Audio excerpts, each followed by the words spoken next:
On this episode, you can hear an interview with Adrian Ferg Ferguson. He was briefly the most famous skydiver in the world when the video and official report dropped of him hung up on the tail of a plane by his reserve canopy. You can hear his thoughts on the matter, and you can hear how he'd prepared for an eventuality like this in a very specific way that very few skydivers have even thought about. You can also hear how he inflicted the entire thing on himself and was lucky not to die or kill anyone else. And there's more banter than a prematurely dislodged reserve handle. Radio Skydive UK, jumping and jerking off.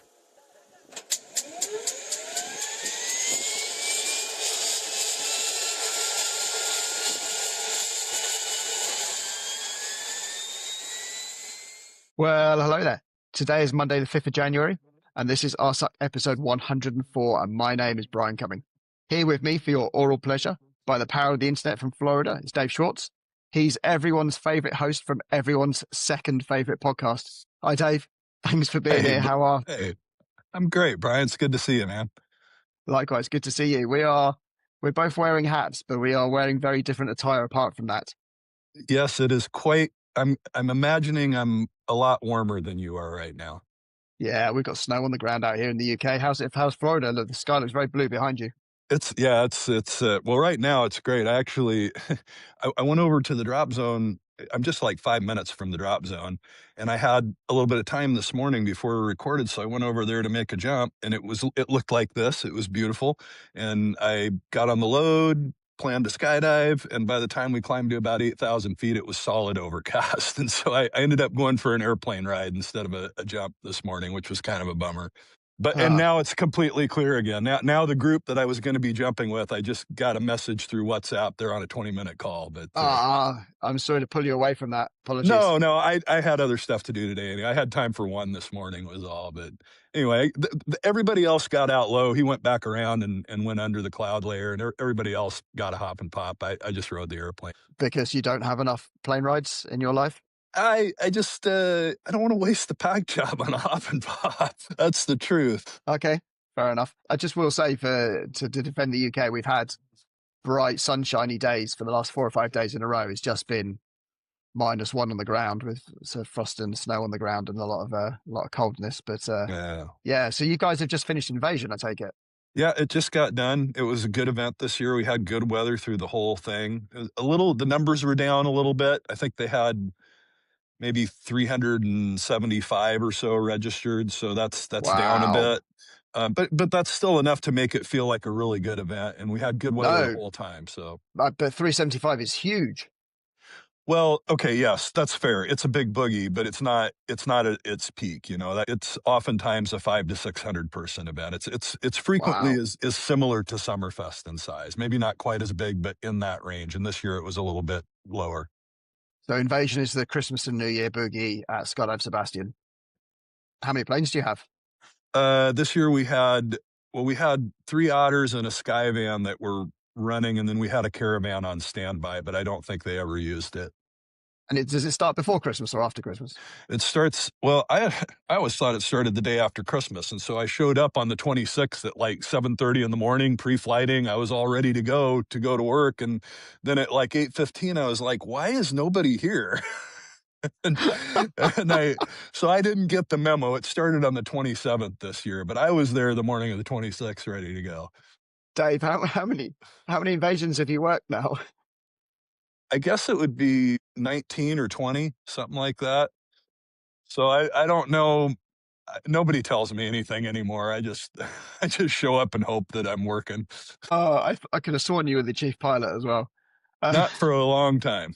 Not for a long time. Okay, but you have been. Okay, cool. I do. I mean, I still do some things kind of piecemeal when he needs, like the big way event we just did. I took that role for that event, but we kind of have like an a la carte system now where if he has something that he needs some management stuff for, we'll make an a la carte deal for each event basically. But I don't want to be trapped into having responsibility all the time. Yeah, fair. So thank you very much for joining me. I was hoping Craig was going to be here, but he's a little bit too busy with the AGM coming up at the end of January. But we're hoping to get a few more podcasts out this year. So Craig's stepping down as chair of British Skydiving, stepping down from the board of directors 31st of January, not through choice, which sounds much more sinister than it really is. But we are one of the things that Craig and I did when we were on council together many years ago, and I didn't really do anything. I just put my hand up and said yes. Was we brought in a limited term, so you can only run for 9 years maximum, and it started fresh 9 years ago. And Craig is finishing up his 9 years, and he can no longer. He has to give it. I think it's a 3-year gap or a 1-year gap at least before he can go back. But I think he's done now. He's done his time. So hopefully, with that out of the way, we can do a few more podcasts. But it does. I do have a question that I'm debating about. So as we record this is the 5th of January. Craig is chair until I think the 31st of January, or maybe the 30th. And we have a thing in the UK, a bit like you do with the USPA, where you can get a certificate for 1,000 jumps, 2,000 jumps, 3,000 jumps, and also 12 hours of flying free fall time, 24 hours, 36. I've never applied for my certificates. So I have 1, 2, 3, 4,000 certificate jump certificates to collect. And I have my 12, 24, 36, 48, and 60 hour certificates to collect. And my big dilemma is, because the forms are now all filled out. I found my logbooks in the loft, got them out. I worked out when it was. They're all filled in. My big dilemma is, do I submit them before the 30th of January and have Craig's signature on them forever? Or do I submit them on the 1st of February and have a brand new chair's signature on them? So listeners, help me out. Let me know what you think. I'm sure Craig is listening to this right now, rolling his eyes at me. But it's big decisions here in the Bryan household. I mean, do you want to be, I assume that once you have these, you will carry them around with you at all times and show everybody that you interact with your certificates on a regular basis? They'll be laminated. They'll sleep on, they'll be under my pillow. Okay. Eventually they'll be framed on my wall. So as you promote yourself to these individuals, do you want them to see you as a really old guy, or do you want them to see you as something fresh? I don't know. And then, to be honest, does Craig even sign them, or are they just auto pen? Does somebody just have a JPEG of his signature and it just gets printed? I don't know. But I would want it done in ink there and then. And I've got the option because the AGM took up too long with all the awards and things. And now you only get to go up and collect your certificate at the AGM if you have 5,000 jumps, which I'm shy of, or 60 hours. Wait a minute. You've got 60 hours of free fall and you don't have 5,000 jumps? That doesn't add up. Yeah, it does. It does? Yeah. So I'm putting out a calculator now. So I have 4,230 jumps. So basically I think, this is a longer story than I was expecting. So when I was going on my AFF instructor course, you have to have 10 hours of free fall time to be on the course, and you had to prove it, and they wanted to know when it was, and they were much more strict about it than I was expecting. I think that was just because what they do is they get a candidate advanced instructor to check the paperwork. So they were coming around and they wanted to pass their advanced instructor course. So they were trying to dot all the I's and cross all the T's, really specific. And I ended up having to work out exactly how long it took me to work out how many jumps it had been. And I went through and I worked out my exit altitude, and I worked out my opening altitude, and I worked out how many seconds each jump was. And I spent a number of hours that day working it out. And when I averaged it out over the 1,700 jumps I had at the time, it came out to be 60.5 seconds per jump. That's very close to what I would have guessed would be 60 seconds. That's and I amazing. Just when I did that sum, I was like, for fuck's sake, I've just wasted 4 hours here. I could have just done 1 minute per skydive and it would have been within ballpark. So now I've got 2.5 times what those jump numbers I had then. And I've got a bigger wingsuits. I'm in free fall for longer. Maybe not going quite as high as I used to, but I'm doing less hop and pops. I just went with 1 minute, and 4,200 jumps is 70 hours of free fall time. Yeah, I guess I don't, like I said earlier, I don't math very often. That adding 5 for the time zone difference was very tricky earlier, wasn't it? But yeah, so 70. I was a bit surprised. So I could go up and get one of my certificates from at the AGM as well, and maybe get a handshake from Craig as well. But again, do I want to? Listeners, let me know. Let me know what you're thinking. Dave, I've got you here as the expert. because we in the world there was a bit of a furore about 3 weeks ago when a report dropped from the Australian Aviation Transport Security SB, whatever that's called, Safety Board, about a guy who got hung up with his reserve canopy on the tail. So let's cut to that interview now, and then we'll have a bit of a conversation about that. Oh, Fergs, welcome to Radio Skydiver UK. Thank you for being here. No, thank you. Fergs, I think I might be talking to perhaps the most famous skydiver in the world right now. How do you feel about that? I actually think it's good to be anonymous, as famous as I am. My name may be known because it was put out there, but it certainly isn't my face. It's recognisable, which is good. So where are you right now? At home in Hamilton, Victoria, Australia. Which is the southeast part of Australia. Yeah, Perfect. Yeah. Can I take a second? Of course. G'day, Marcus and Emily. How are you guys? Fantastic to see that you guys got married a few months back. But Marcus, now that you are married, you are going to have to up your game. Emily kills you on the reels on Facebook. You have to up your game. I don't know what's happening here. just hijacked it. That's all. Back on track again. Cool. So, Fergs, you had. So why don't we just run a little bit of background on you? So how many jumps have you got? About 2015. 15, okay. And how long have you been jumping? I'm 51 years old now, and I did my first jump for my 30th birthday, so 21 years.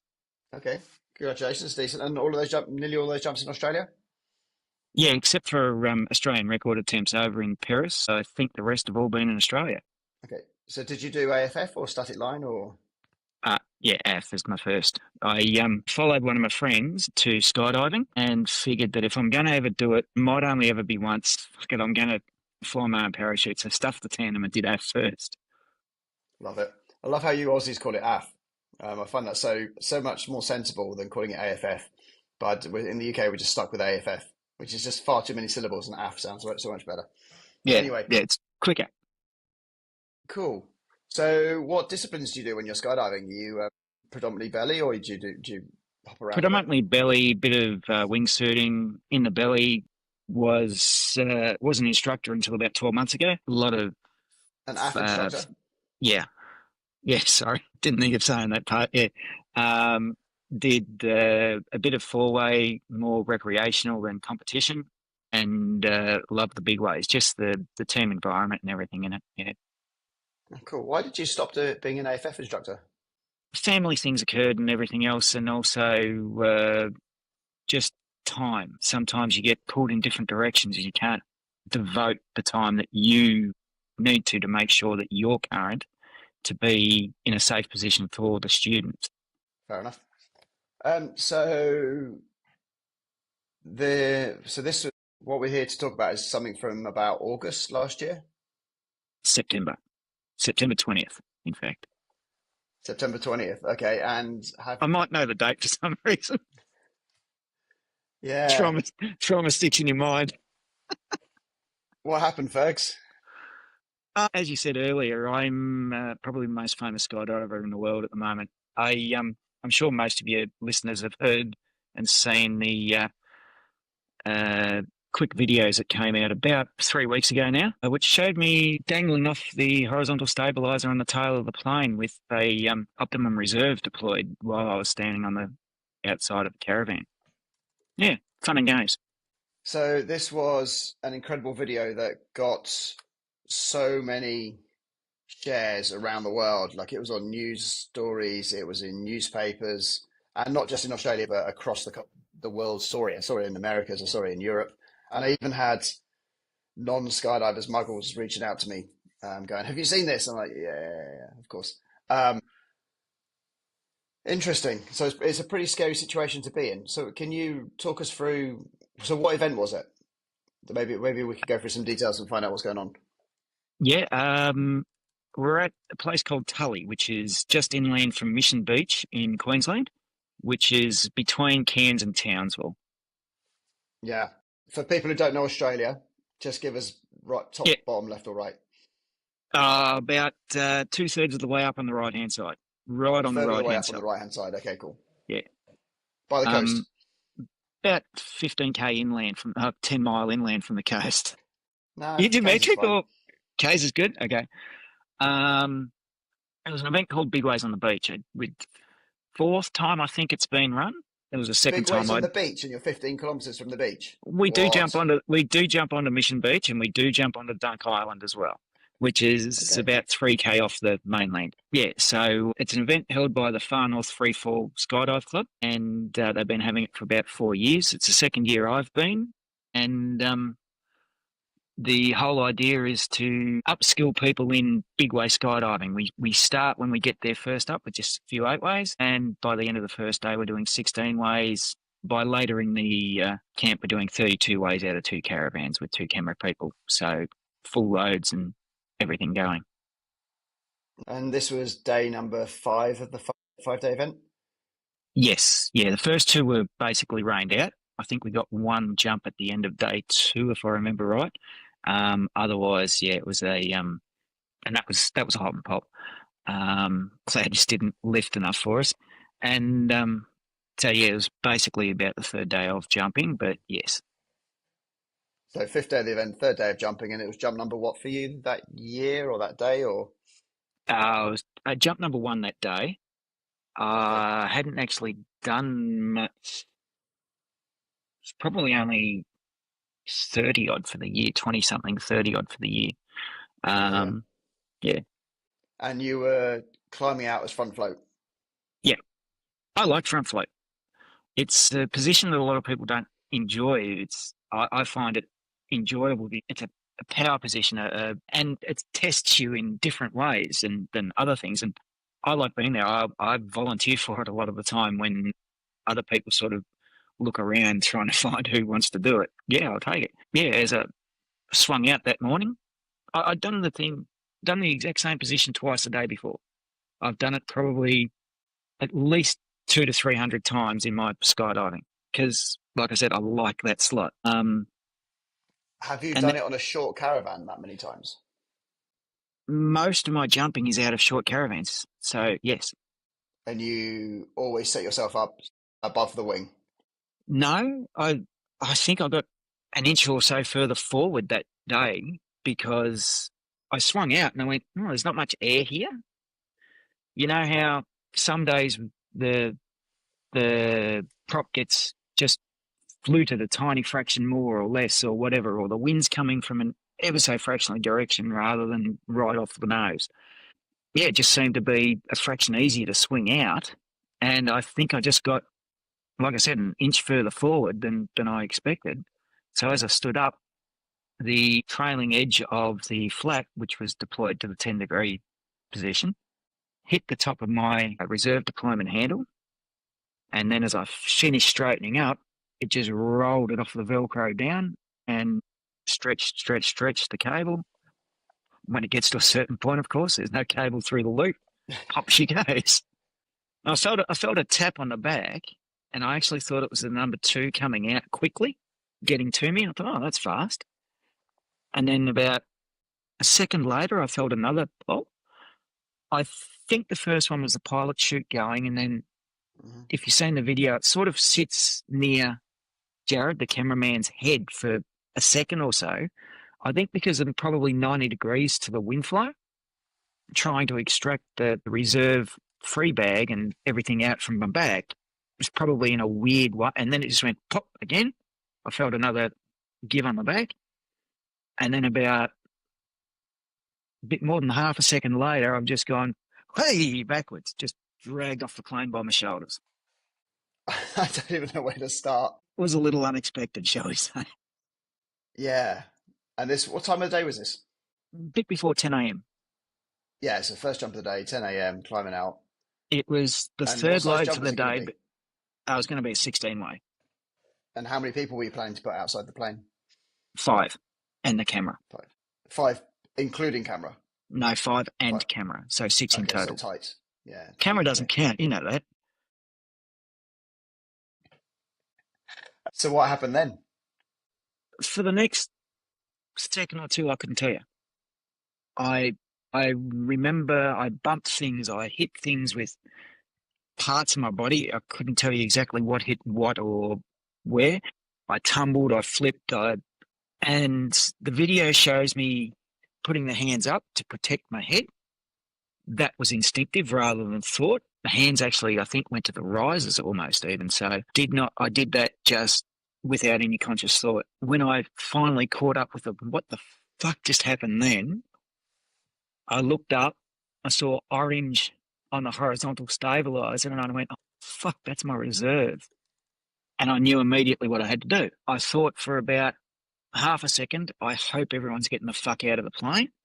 Started looking for my hook knife, which is on my chest strap, and started fiddling with that to cut myself through. Your hook knife is on your chest strap in its own little pouch? Yes. Yeah. What rig have you got? What container? It's a Javelin TJNK. Oh, okay. Same as me. Anyway, cool. So you got your hook knife. And then I just sort of reached up to see what can I reach, what can I cut. I was able to reach lines, and I thought I should be able to cut something that small quicker than risers. Didn't care what I was going to cut. I just wanted to cut shit to get myself away. I realised the stabiliser could let go. I realised that it really was not a good position for me, anyone else is still in the plane, for the pilot. Yeah, so I just wanted to cut whatever I could to get away. It was actually harder than I thought to catch it. Were you rotating? Were you spinning violently in the wind, or were you? After I did that flip, which I've sent a photo to you of my shins inside the horizontal stabilizer. Yeah, so for our listeners, you did a vertical, you got pulled backwards by the shoulders, but then as you went backwards, your legs lifted up, and both shins have impacted with the wing, and it looks like the wing is crushed in one section, and that's the good leg that didn't damage too much, and then one part of the wing didn't give away, and that's the one that gouged a hole out of you. We're not certain whether it was the wing or whether it was like the cameraman's mounts and ring sight or whatever exactly, because I went past him and clipped him on the way with the right hand, with the right leg. It is a little bit undetermined as to actually what caused the damage to my leg, but yeah, it's weirdly the leg that isn't damaged that is inside the wing of the plane. Yeah, after I did that and flipped to the length of my lines, with the head up, creating sort of a half-arch position, it was actually fairly stable for most of the time. When I started swinging the arms around and everything, that became a bit more flipping around a bit. But most of the time, you're actually, not that I recommend it, you're actually quite stable in the airstream there. Okay. Yeah, okay. Yeah. So you got your hook knife. How did you not drop your hook knife? I had about a 3-foot piece of cypress cord attached inside the pouch by an elastic band sewn to the bottom end with a little hole in it that the cypress cord is tied to. And then the end. So when you say cypress cord, that's going to confuse a few people. That's the line that's used to when close you're packing a reserve? Yeah. Okay. So that's different from a parachute line? Yeah, it's a little thinner. It's a little sort of slipperier. Yeah. Okay. So it's less bulky, takes up less space. Yeah. And it was just sort of looped with a little piece of paper tape. And then it was put inside the handle of the hook knife when it's inside the pouch, and it's tied then to the bottom end. Give me 10 seconds. Sure. I'll go and get the hook knife and show you. Sure. Yes, I know you probably heard me talk to it. So it's just a regular little open-handled hooker, I believe it's called. Made of aluminium? Yes, with the cypress cord. Can you show up at the attachment point back in the center of the frame? Okay, so there's a hole in the hole at the bottom of the knife where the lanyard goes, and it's just tied around that and stitched in. Okay, like a line on your parachute. It's finger trapped and then bar tacked. The excess line was just all looped up in the little piece of tape, the paper tape there, and you've got about 3 feet of line. About a meter. Yeah, to be able to have it attached still to your chest and reach up for ability to. So how was it attached to your chest? It had that little elastic band sewn into the base of the pouch, which totally ripped out. So, and that was done by my rigger. The rigger said that when you need to go for that, you're always under stress. You are going to drop it unless you have something to retain it. And so a little piece of line, really easy to do for them. They know what they're doing with the knots, the finger trapping, this or that, everything else. So, yeah. So it was attached. So the end of the lanyard was attached to a bungee, and the bungee was stitched into the pocket, inside of the pocket. Yeah, yeah.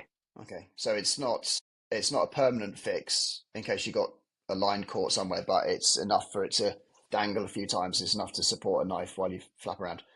Yeah. And did you drop it? Only deliberately after I had come away from the plane and I wanted to get myself stable and everything else, knowing that it was still attached. And then, I'll get to that later, but not. So you've gone for your knife, you've got your knife, you looked up, you thought, do I go for the risers, they're thick and chunky, or do I go for the lines, they're small and weedy? And you went for the lines. What can I reach? I went for the lines because I could reach the lines. I'm positive on the appendix. You're what? Positive. Yeah, you've got long arms. Okay, good. Long arms. How tall are you? So about 5'10". 5'10". Okay, cool. I'm about 6'1" or 6'1.5" when fingertips. And I just, what can I reach? What can I get to? And I went lines. Okay, cool. First couple sort of cut all right. And then it got much harder. It must really dull the blade very fast when you're using it to cut things. So then I got a little bit, that's right, you're supposed to put thinking of the old plastic ones where you're supposed to put the finger over the top before you cut. Do I have to try that? And then I just started getting indiscriminate. I just started swinging my arm to hit things and try and cut them to get myself free. And it wasn't gentle. It wasn't like planning to get that one, then that one, then that one. It was simply, what can I hit? What can I cut to get myself off this? It was taking longer than I thought it would. It was a very high stress situation. And after that, like I said, I had about a half-second thought of, shit, I hope everyone's getting out of the plane. I did not think of anything else except getting myself off the plane until I was basically on the ground. Yeah, my life was... Did you see anyone leave? Nope, not at all. Absolutely nothing. Okay, so the plane emptied. There was it 16-way, 15-way? There was two guys that stayed in the plane, one of them being the chief pilot of the organisation that leases the planes. He was a jumper. Two skydivers stayed in the plane? Yes. Sorry, the pilot was in there too. He stayed in there because he trained the pilot to relay information about me to the pilot, to give any tips that he could to be able to. And the other guy that stayed in there is a guy that's been a skydiver for decades, and he's done everything from skydiving and base and absolutely everything. And he was the area safety officer. So when incidents occur, he's the person that does all of the a lot of the work, we'll say anyway, surrounding that before it gets to the APF level. And he stayed for a bit of moral support, for a bit of second set of eyes for in case anything happened later, for investigation and whatever. I'm pretty sure Mark had a video camera on. I'm not sure if Mick did. So the two people who stayed are Mark and Mick? Yeah. Yeah, Mark Whaley and Mick Hardy. Cool. And which one's which? Who's the chief pilot? Mark's the chief pilot. And he had a camera on? I'm pretty sure he had a camera on, yeah. I'm not sure. And you had a camera on? Yeah, I've got a GoPro on. Yeah. If I'm not front row diver, I'll have a camera on almost every jump. You take it off for front row diving? So it doesn't get caught on something? Just in case. Doesn't go then sort of into someone and accidentally pull on something. And we have what occurred when, because no one else pulled on mine. Yeah. Okay, that's good. I like your I like the way you've thought about things. Okay, so now you're dangling and you're flapping your knife indiscriminately, fighting off, trying to get off. How many lines did you cut?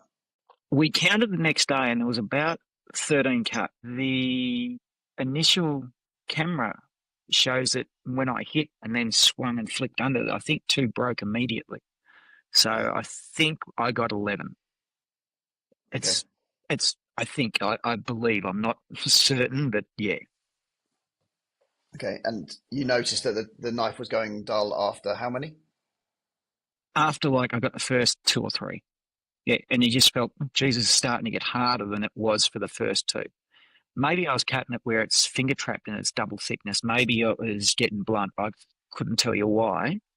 Just from looking at the blade, it looks like there's some fibers caught in the point in the Right down end in of the the bottom blade, corner. Yeah, yeah, which is no, that, where any knife would catch. yeah, Like possibly. if you cut in a line, that's where it goes, and then it's something's blocking the blade. Yeah, So, yeah, it could well be. That's staying in there because I'm going to get that like shrink wrapped and mounted, and then it's going on the wall as a permanent yeah, I bet. reminder. That one's now retired from use. Okay. Um. Okay. So you cut 11 lines, and then the parachute. The reserve was an Optimum 143. Correct. Do you know what the lines are made of in an Optimum 143? No, I actually haven't investigated. Cool. We might have to pause halfway through the podcast and have a quick check. And then the parachute tore in half. And did it all come with you? No, I ended up having, I reckon it'd be about 3 cells in the end. Okay, and the other That six that cells were on that the. came with, yeah, yeah. No, sorry, the other four cells were on the. We're still on the horizontal stabilizer and fouling the controls for the pilot just to make things fun for everyone else, not just me. Yeah, so if you saw the video, I made a big bounce almost just before it tore. My weight, along with the extra force, I think of that, I didn't notice it. Like I said, my world shrank. I had no idea of most of what was going on. I didn't feel the big bounce, the big jump, and then the weight come through just before I tore off.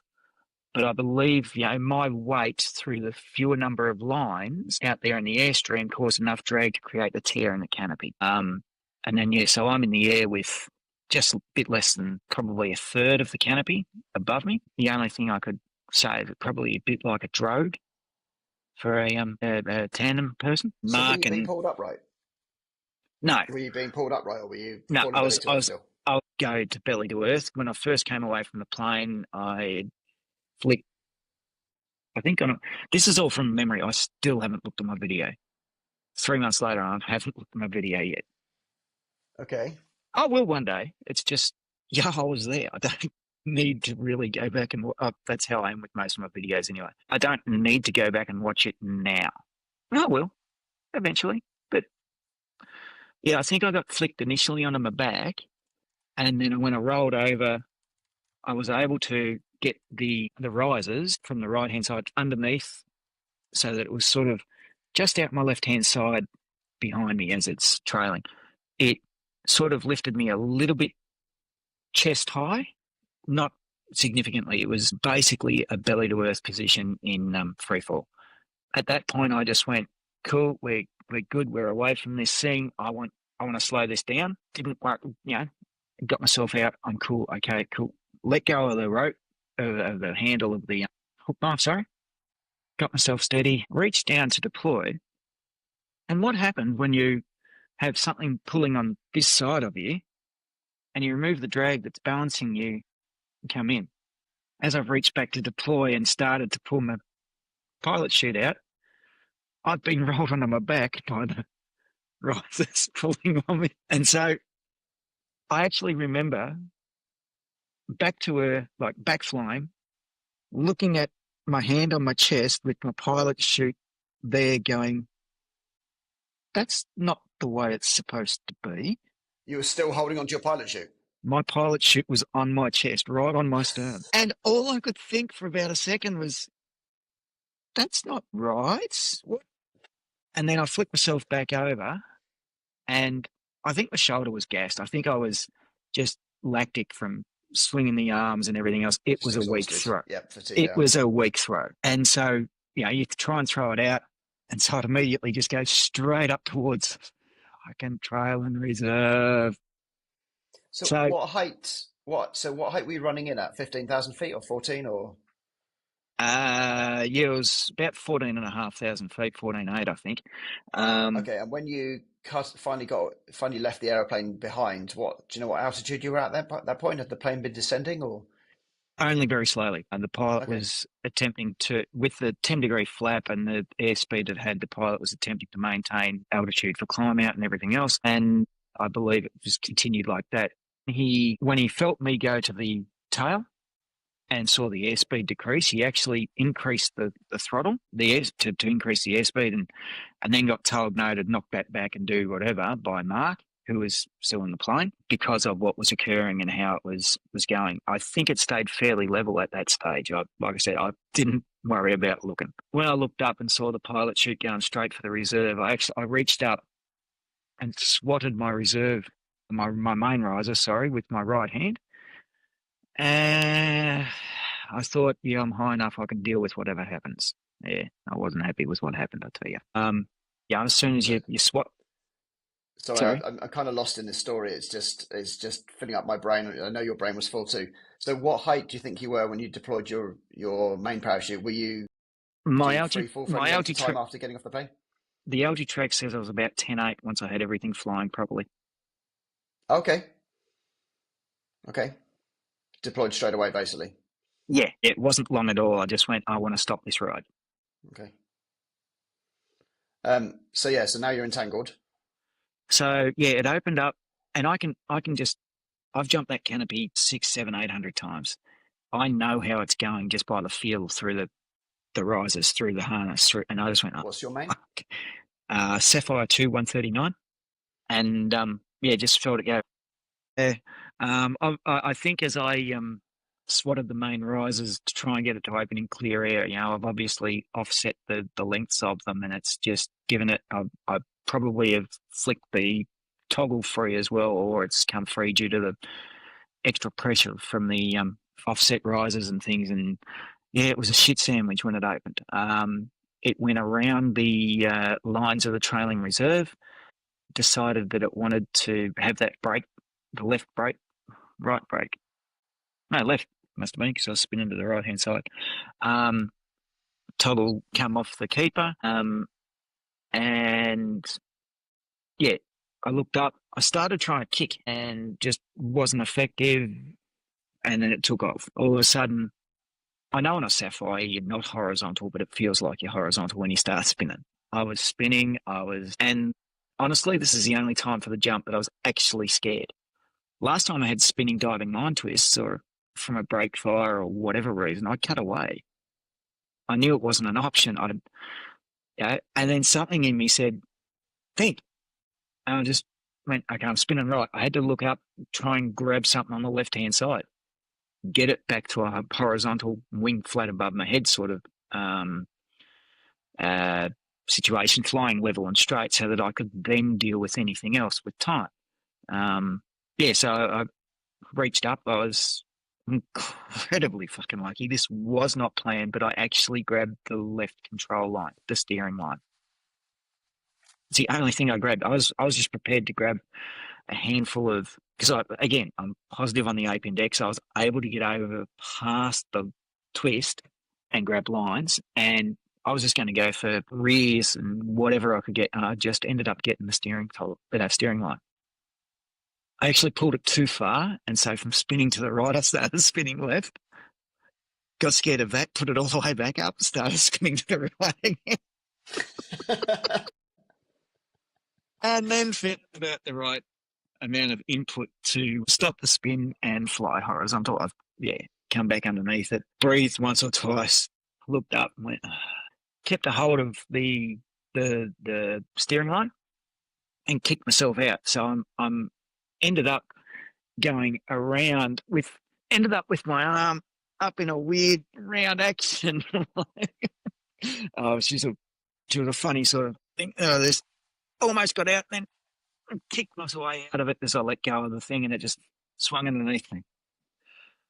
And then the reserve was still hanging over my left shoulder, out streamering behind me, with the main then above my head. Pop the toggle and started flying level. I just I couldn't do anything then. I just went and breathed. I didn't even remember to turn the camera off. Ordinarily, once you deploy your main, do your canopy control checks and whatever, open your helmet, flick the push the camera button. I didn't even remember at all. And you were out by about 10,000 feet. All that Yeah. happened above 10,000. Yeah. Yeah. So you had a bit of time to think about what happened on the way down, huh? I didn't really think all that much about what happened. It was about 4 octave, half cloud basically. And I'm looking around going, where am I? So how long were you attached to the plane for? From climb out to exit, do you know how long you were attached to the airplane? the report says about 50 seconds. Okay, so not the far end of the jump run, but not off the end of the jump run. No. The run-in was south. The spot was 0.8 short. It was called, I think it was called 95 knots. Once the green light came, I tapped the cameraman because he already had his head out with the extra height on him. He prefers to have the head out rather than try and duck it under and get out quickly. And then I swung out. And then when I came through the clouds and whatever, I was only about 7.8 past, still within the length of the runway at the place. So, yeah, it's about a mile runway. I don't know about definitely most famous, but potentially the most lucky as well. Oh, yeah, incredibly. But then, arguably, the harder you work, the more precautions you take, the luckier you get. So you've trained and done a lot of things. Just tell me again how you got the reserve entangled with your main parachute. Tell me again how you got the reserve out. Did it fall out, or did you say you grabbed it and pulled it? No, from when it was just streaming by itself, the main turned around the reserve. So it was actually the lines that were entangled rather than the canopy through any lines. Right, like so your canopy fully inflated, and that was strong enough to... Not fully, but it was the main canopy was about 3/4 of a fraction more inflated, and had the reserve sort of impinging on the right-hand side at the end of it, which is, again, another probably reason that it was spinning to the... And did you clear that entanglement? When I got the canopy flying flat above my head, the reserve just sort of dropped down. Once the lines were all free and everything else, it just sort of went back behind me, more like a sea drogue than a tandem drogue. It goes behind you in the tide to prevent you from swinging too much. So at this point, your canopy then does inflate fully? Yeah. The main canopy was then flying perfectly. No, it was fun and games for a while, yeah. Where did you land? On the drop zone. Well, yeah, sorry, on the drop zone, but like right by DZ control? No. Just because I was above cloud, I just sort of went into a box pattern about 10 or 15 seconds in one direction, turned 90, just until I came through it. And I found out where I was and went, cool, easy. Flew to the holding area and just sort of flew around gently, losing height, whatever. Realising I had a bit more drag from the reserve canopy, I went, I'm going to have to start my pattern higher here. So at about 1100 or so, I started just a regular right-hand landing pattern, normally about 900, 600, 300, yeah. I started high, and I'm about 850 feet, and I went, what the fuck am I thinking about accuracy now? Just land safe, you idiots. So I just put her in half brakes and just, yeah, cool, this is perfect. A little bit of a left turn and then just brought it around slowly to the right, just landed where I was. Clear open area, about halfway along the runway, 40 metres off the runway, so nice clear area for the plane to come down. I'd done some practice flares, and as soon as I got my hands past my waist, instead of being square, the drag on the reserve chute had becomes more significant at that point as you slow your airspeed on, just started pulling me back to the left. So I went, I'm going to have to PLR this. So I did one of the world's worst PLRs. I put my feet and knees together, but forgot to turn them off to one side. You teach this stuff and then you forget about it yourself here. But down, round, over. Stood up, put my hand above my head with a thumbs up. Promptly said fuck about 7 times before my hands went to my knees, and I remembered to turn the camera off. Apparently the plane came down pretty close to the exact same time as I did. I didn't even see it. It's funny how, yeah, like I'm just super impressed with how you coped with everything. Stress just closes your mind to what's immediately important to you and not anyone else. It just shrinks your vision. How did you register the pain in your legs at any point? Yeah, once I was under the canopy and everything, I just sort of went, okay, how am I? That was unusual. And I just sort of did a self check, looking up, wiggling the fingers, arms. Yeah, I knew they were all right because I was already using them, whatever. And just went through a check. And I looked down and I actually saw that the reserve handle had gone. I thought at that point that I'd scraped it going out the door on the frame of the door. That was my thought. I don't know. Sort of, that's unusual. I don't know. But yeah, then I thought about what are my legs? They're just dangling at that point. And they both felt virtually the same, like they had abrasions, scrapes, but nothing seriously wrong with it. Not long-term serious anyway, but the right one was a bit more damaged than the left. And I got Did you walk? Sorry? Did you walk back in? I stood back up and was stumbling sort of around in my own little circle. I'm in shock, remember? Give me a little bit of a break. But Higo came over and I got a hug, and I was starting to think about, started to bundle the lines up and dragging my canopy, thinking that I'm going to have to want to bundle the reserve up without disturbing it and everything, and just got told, drop your shit. So yeah, I just shrugged out of my harness, let it hit the ground, stepped out, took my alty off, my helmet off, put the helmet open with the visor open. I put the wristband of the alty in it and slipped it closed so that it stayed together. What helmet were you jumping? Yeah, just had all that all together sort of thing. And by that time, a couple of other people had arrived. One of them brought the car out and I had no idea my right leg was bleeding still by this point. And I got told to sit in the car with no uncertainty. Still had the booster on. Yeah, but the booster was a little bit damp with blood. Okay, so boosters for the rest of the world are booties. Yeah, those things. Yep. Boosters is a way better name, by the way.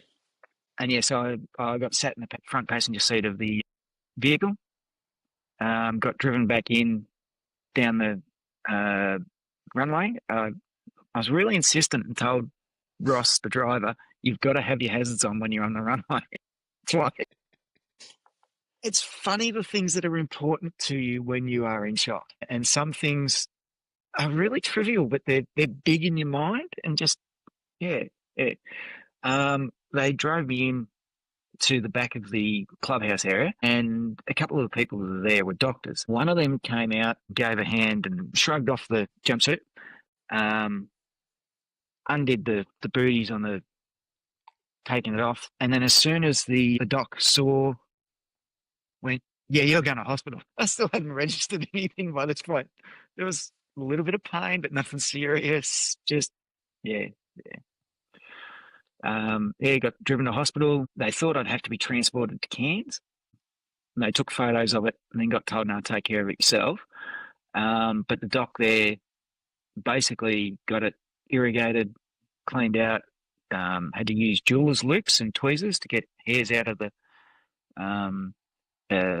gash that it caused. The gash went all the way to the bone on the shin. It was about 11 centimetres long and was hanging open by about 2.5 centimetres.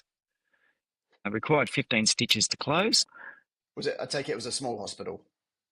Yeah, just a regional hospital. I think it had 4 beds in the ED. And that's all it needs for that area. So it's 2 hours up the road to Cairns, 2 hours down the road to Townsville. So it's relatively close to major facilities. Close, relatively close in Aussie terms. Yeah, well, in Aussie terms, yeah. Then they had me out of there within 3.5 hours, 3 hours. On a crutch or walking by yourself? No, I had a moon boot so that once the stitches were in, I wasn't going to stretch the skin with any movement, and crutches. So, yeah, I had that for 11 days or something until they took half the stitches out. And I was allowed to walk around gently. Yeah, I might not have followed that quite as much as I was told. And then they took the rest of them out a couple of days later. So you went straight, I guess somebody had waited with you and you went back to the drop zone? Yeah, my friend Nicole, she stayed with me for the first bit. Then she went to my motel room to pack everything up when they thought they were going to transport me. Then she asked my permission, and I went, "Yeah, go." She wanted to go and jump onto Dunk Island, and totally understand that. I mean, that's what we're there for. That is why we went. Okay, Yeah, and yeah. so she went and did that. And so the wife of one of the other jumpers, Sandy, who's a Victorian person herself, and I know her quite well from previous things, she came and stayed with me in the hospital, and they give you really good drugs. I needed someone there to actually remember the things that are going on. I had this recollection of things that was at best 60% right. Other From when you were in the hospital. details you miss and other things you miss here and everything like that. But the drugs are good. The drugs are really Yeah, yeah.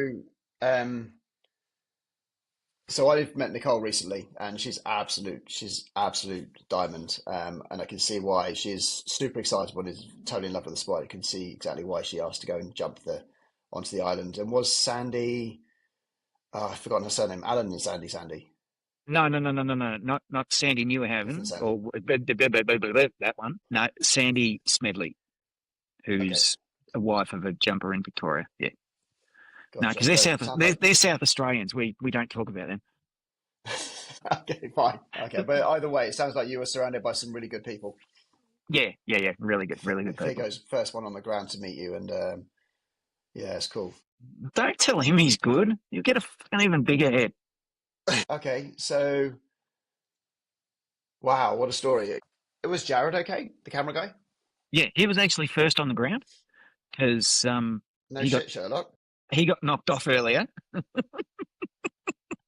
and he also likes to sweat, so he's got a smaller canopy and everything else. And he was fine and everything else. A little bit, what the fuck happened there? But then was good. Did his Could he normal. see the plane as as he was leaving?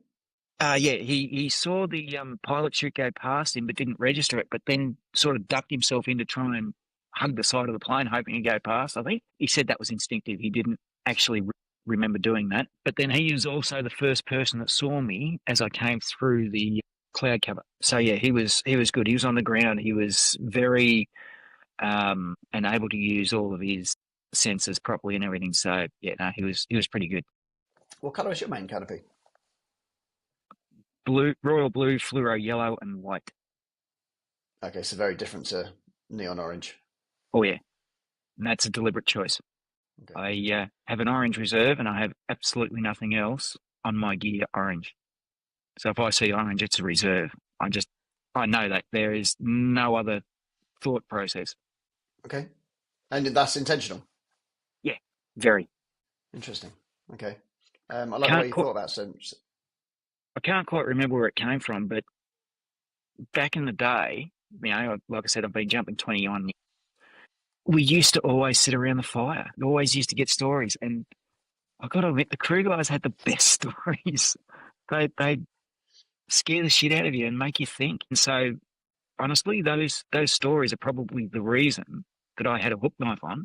It's not mandatory under APF operators to have one in Oh, Australia. really? Yep. But it's becoming mandatory by drop zones enforcing it on Yeah. gear before you now get on a plane. It's like some other things, they're not mandatory, but they're enforced by a Yeah, yeah. lower level, which is allowed to do it as long It's as it not a doesn't national governing body. It's a drop zone. It's a drop zone Yeah. rule, which is and as long absolutely. as the drop zone doesn't contravene the spirit of the rules of the APF, they're actually allowed to run virtually anything as long as it's within the guidelines or the spirit of the guidelines of the APFs set out. Fantastic. So I've got a couple other questions for you. Yeah, shoot. Why was there a camera on the wing? For the big ways, we look at and debrief exits, presentation, body position of people, all of those things to get the it's not just a free fall. It's not just the approach in the red zone to the formation. It's all of those bits that work on increasing the skills of the people participating in the camp. And there was three. There was one on the strut, one underneath the wing, and one on the tail. I knocked the one on the tail off. The canopy knocked the one on the tail off, I should say. Yeah. That one wasn't fully my fault, but yeah, it was my fault. Okay, so logistics questions. Who turns these cameras on? Jared does, I believe. He has a remote on the GoPros. Okay, it turns all three connected to. cameras on just on the red light, and then Yeah, they just run until the plane lands, and then he goes and collects them and turns them off. yeah, I believe I'm so. guessing that tail camera was never found. Never found my handle, reserve, free bag, and pilot chute or cameras. Nope. I don't know actually. When you say cameras, only one camera was lost, or was more than one I camera kicked lost? I kicked the ring sight and a camera off Jared's head as well. Okay, And that's what the mounting for that camera, the bracket and everything else, may have been what has caused the scrape on my leg and the gouge was on that my leg. metal? I can't remember whether it was or not. I thought it was a printed plastic. Yeah, either way, a hard edge like Yeah. that is going to cause some damage at speed. Okay. So I've had a few questions. I got one from Craig McNee, and he says, "So, friend of yours. So, I've recently done a coaching event with about 24 Aussies and Kiwis, and super fun laugh, super fun event. And this report came out while we were all over in Abu Dhabi, and so I heard a lot about this story. And then thanks to Nicole for the introduction. So, really appreciate you being here. So, Craig says, one of the guys flew with the situation you found yourself in. The drill, is this something you'd thought about prior to your hang up, or you just dealt with it at the time? No, but like I said, the crew guys back in the day always had the best stories, and they always made you think about anything before you then act. You know, they tell half the story and point at someone, what would you do here? And the whole idea is to improve everyone's knowledge and everything. And it was just a matter of, for me, figuring out what the fuck had gone on and seeing what was there before I then acted. I'm astounded at the number of people who said they would have, it's an emergency situation, I would have cut away. In comments on things that have been published in real life with people and everything else. And I'm amazed. Doing something instinctively is good, yeah, but you've got to know why you're doing what you're doing and things. And it's a matter of defining the situation you're in before you take action. I think what helped me is I used to umpire local football, Aussie rules, not association. Well, we were doing bloody things previously, so I thought I'd throw that one in. Oh, I like it. I like it. And that's So, just a short story for our listeners: is you've been a big fan of the show. You listen to every podcast every podcast Craig and I have put out, and some maybe even twice. And we used to have a pedantry bell, and I feel like you've yeah, that was with Joel. embraced the pedantry aspect of this. Yes, Joel, the other Aussie. Okay, of course. Maybe it's in the with the flag it comes handed to us. Yeah, maybe. Yeah, the umpiring Aussie rules. You're running around, exerting yourself, observing and making decisions. So that I think put me in a really good position for this, with a bit of shock, an elevated heart rate, to be able to clearly see, then make a decision and act. And yeah, I do believe that that's probably one of the best things that I've ever done, to not train for this, not actually practice for this scenario, but to prepare myself in the event of anything happening. Almost any sport, umpiring or whatever would do it, but that's just my personal experience. Could you ever think of conceiving of being there or yourself? You know, just you couldn't, could you?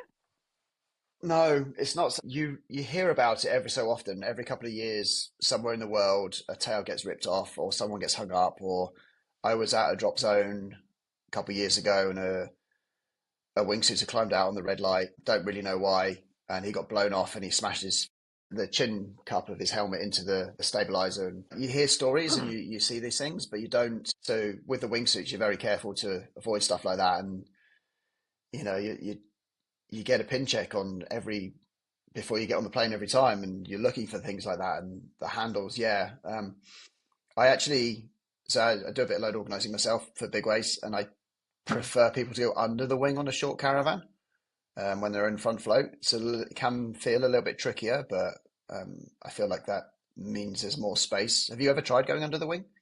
No, I've never even thought of going under the wing.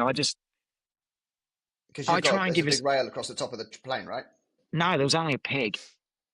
Oh, okay, but there is a handhold above the top of the wing.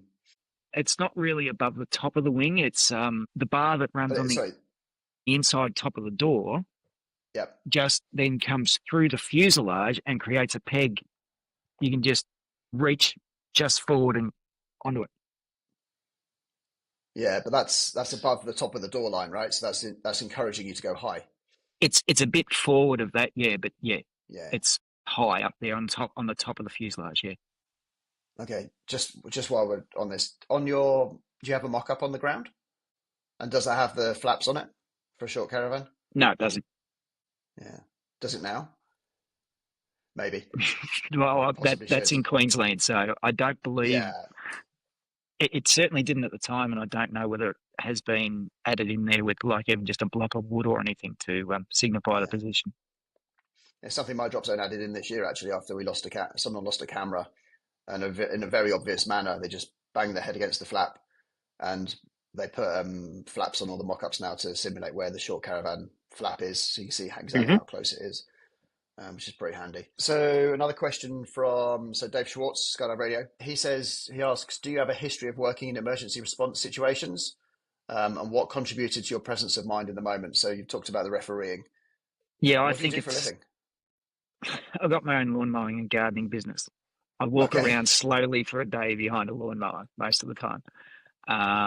No, I really do think it's the footy umpiring that really allowed me to not quite, but almost stop, see, then work through the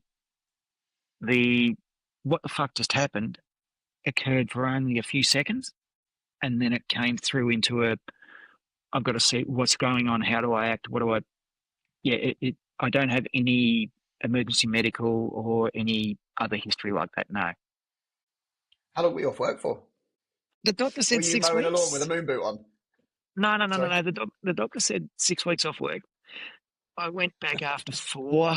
I might have been bored out of my head. So it was only 2 hours a day when I went back, and it took, I think it was 6 weeks to work from 2 hours a day up to full days. So I wasn't stressing myself. I was just slowly trying to increase the load. I tried to be as good a boy as I could while I was injured. There's no point when you're my age trying to push things and do dumb things when you're injured already. It just hurts more. I guess this is why you listen to a lot of podcasts, right? Yeah, I usually have the earphones in when I'm working because you just got the drone of the motor going and you're just sort of thinking about walking straight lines or whatever else and thinking pretty brainless work. Fair enough. I also live about 3 hours from the drop zone, so every time I'm driving to or from or going to visit people and whatever, I've usually got podcasts on too. What camera were you wearing? GoPro 11. And do you know what camera was on the wing strut? I think the Something 11 similar. was the lowest number. I think they were 12s and 13s otherwise. Yeah. Okay. Will your footage in full ever be put anywhere? I've seen snippets of it, but would you ever publish it in full? My footage in full went to the APF and to the ATSB. They have obviously only published the snippets that are important to their investigation or have pertinence to their findings. Yeah, like I said, I still haven't looked at it. I've shown it. A few people have seen it, like Nicole has. You should have got her to show it to you, but she said she didn't have access to whatever. So I don't know whether she had it there in Abu Dhabi, but yeah, Nicole, Nick and I are gonna have words if she had it. See, I told you she lies. To protect people, I'm sure. Just as a heinous accusation there. I don't want to get anyone in trouble. I did message her when this all came out, whether she'd shown it to you and said she didn't, whether she put it in her Dropbox or something and didn't have access to enough Wi-Fi or whatever to be able to access. I'm not 100%, but yeah, that's why she didn't show it. We all saw the clips from the APF. Well, I mean, most people have seen the clips from the APF. No, not the APF. The ATSB. Australian Transport Safety Board or Safety Bureau. I think it's Bureau. Yeah, okay. And then the parachute, the APF, Australian Parachute Federation, their report came out later and hasn't reached quite as much hasn't had such a high profile. I wasn't even aware that it had been released. I only saw a copy of it eventually. But that's quite a lengthy document as well, 40 pages or something. Oh, that was the 30 plus ATSB pages. one that I sent to you. That was the ATSB final report. Was there not an APF one as well? I'm sure I've seen an APF one. I haven't seen an APF one myself, but then again, it might have been in an email that I haven't fully scanned because a couple of weeks before Christmas, I'm flat out with work and things, and they sort of get through me at times. Yeah, sure. Okay, I'm looking for this now because I feel challenged. Mm-hmm. Oh, sure. I You am sent me an challenged. APF report. No, the one I sent you was the ATSB final report. So where did I get the APF? How did you send it to me? Email to the studio Email. Yes. at RSUK104. Thank you very much for telling our listeners how to get in touch with us. Appreciate that. I might have heard it a few times. Don't know where, don't know how. Okay. Yeah. So I've got 34 pages from the ATSB. Yeah. Premature parachute deployment, and then this other one was 2 pages of who got sent to. Okay, fine. So no, I thought there was something else I'd seen. Interesting. I'll have to check into that. This happened on a Saturday morning. On the Friday, there was an interim report issued by the APF. So that was like 24th or 5th or whatever of September. That's like basically a 2-page, I think it was, statement of facts. And it's just facts about the equipment, myself, the plane, and a very short synopsis of the occurrence, because it is a preliminary thing to get out there so that everyone knows what's an initial finding at whatever to be aware. And that's when the hook knife started to become mandatory around drop zones in Australia. So you didn't order a hook knife with your container? This is something you bought separately? Yeah. I got the container secondhand 5 years ago, roughly, or maybe 4.5 years ago. And then got the pouch and hook knife added to it afterwards. Okay, which is why it's on your chest strap and not on your like in the leg strap or on the under the mud flap or wherever else you can have them put. Yeah. Okay. Have you jumped since? Yeah, I've done 3. Okay. And what was your first one back?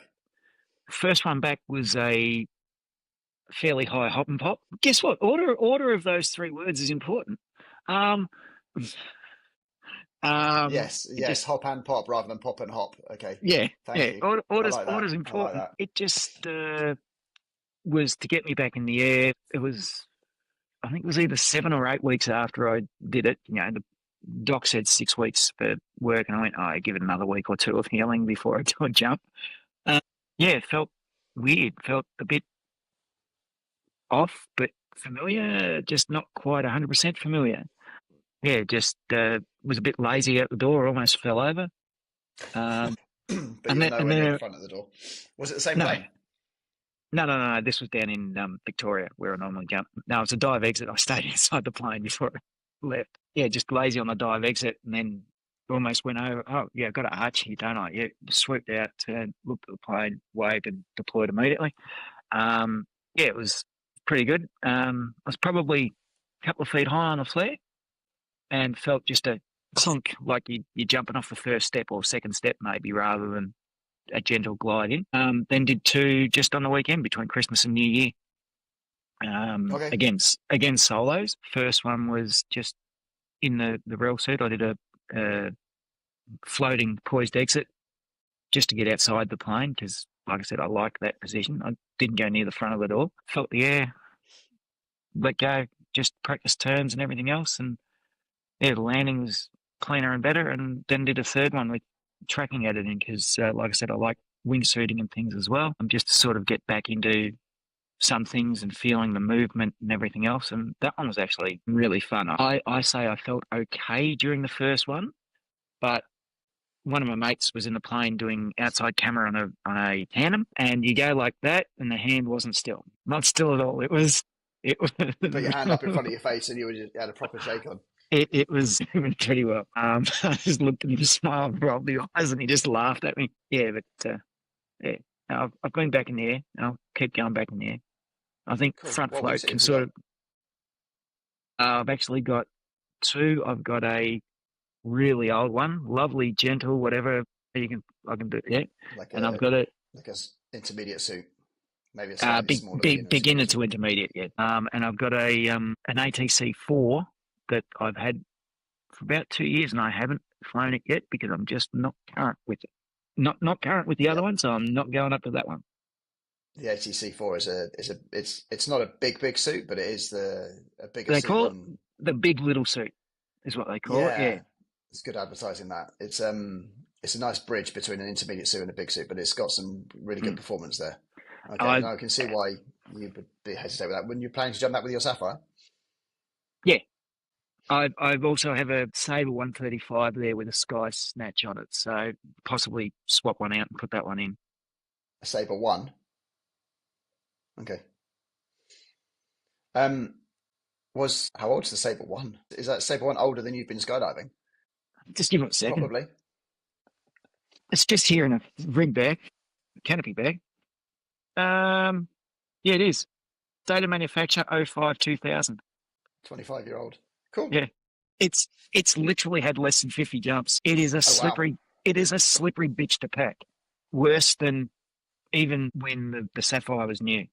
It's okay. Actually it's better now than it was, but it's got less than 50 jumps. But it was a slippery bitch to try and pack.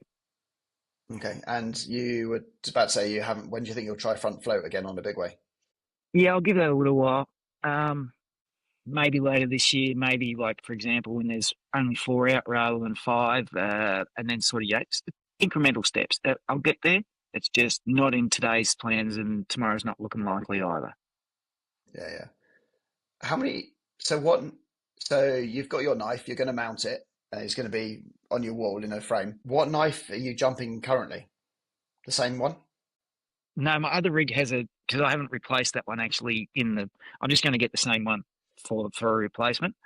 I don't know exactly what knife the other one has, but it's in the right mud flap. Or is it the left mud flap? It's under one of the mud flaps anyway. Okay. I think it's the left one. Can I suggest rather than getting a blade with one knife, you get a knife with one blade, you get a knife with 2 blades? Yeah, twin bladed one. People are saying, yeah. So I've got a kite surfing knife that's very, very similar. It's got 2 blades. I can recommend it from a friend. I think it's still the one he recommends. I'll send you a link. It's only about 20 Aussie dollars, £10. Right. So, but it's really good. It's what I've got on both my rigs at the moment. For some reason, there's been a lot of discussion about hook knives in Australia recently. I can't think of why. Yeah. Not just Australia, my friend, the UK or America, because it's mandatory in the UK. I have now met 3 people who have used their hook knife in anger. One was an Aussie guy, Sean Walsh, who's no longer with us, unfortunately. And I never did quite get his full story out. We were saving it for a podcast recording, but it didn't quite work out in time. And my friend Cue Carl Carey from Ireland, who cut away a main reserve entanglement on a tandem.